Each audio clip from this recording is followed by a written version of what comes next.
we are grateful also to our beloved mayor adda inted nat ditoy nga duwa nga boat me together with the outboard motor, so we can use that.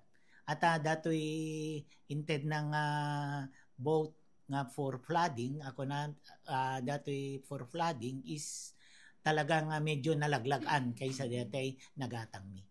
Lastly, Dr. mensahe tayo kadagiti kakailan kadati manan apanawan iti panagtutudo, Dr. Datoy especially kadagiti kadatayo ti mensahe lang no aggurgurrood ken kimkimat haantay nga rumrumwar, especially para medyo palabasen tayo jay pinagkimat kasi baka makimat tayo, especially dagiti ubing no kwa, di ba, pagawiden tayo ngamin adda datoy ground kuna tayo. At the same time, animales tay kadi no ibagatay kadi ibagati opisyales tayo nga ipangato tayo ket sumurot tay kadi apo kapnon awan unay met madangran kadagiti properties tayo.